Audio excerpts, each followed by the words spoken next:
Hotman Paris selaku kuasa hukum Vena Melinda kembali membongkar kebiasaan buruk Ferry Irawan. Dikatakan Hotman Paris selama menikah Ferry Irawan kerap berutang. Namun dia tidak mampu melunasi utangnya tersebut hingga Vena Melinda lah yang menanggungnya. Menurutnya sang klien yang harus bertanggung jawab melunasinya. Tak hanya itu, Hotman sekaligus menyebut Ferry Irawan yang sering meminta uang pulsa hingga uang untuk transportasi online. Hotman menyebut hal itu dilakukan Ferry tatkala pergi keluar rumah.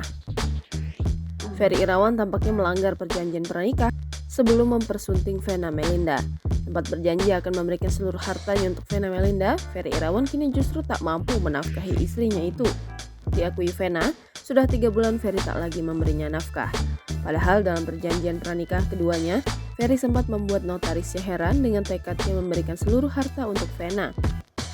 Namun kala itu Ferry berusaha ingin membuktikan keseriusannya pada ibu Verrel Bramasta itu. Kini belum genap setahun menikahi Vena Melinda, borok Ferry justru terungkap. Vena akhirnya buka suara setelah menjadi korban KDRT suaminya sendiri.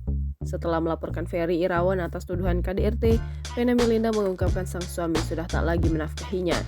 Hal itu kemudian dipertegas oleh kuasa hukum Vena Melinda, Hotman Paris Hutapea. Vena terlihat menjawab sangat lirih hingga Hotman berusaha menjelaskannya. Vena pun mengangguk. Dalam kesempatan yang sama, Vena mengaku selama menikah dengan Ferry, suaminya mudah marah karena cemburu. Ferry juga disebut marah karena keinginannya tak dipenuhi. Awalnya Vena memakai kata selama ini dalam keterangannya. Tak pelak Hotman Paris pun mencecar Vena maksud ucapannya itu.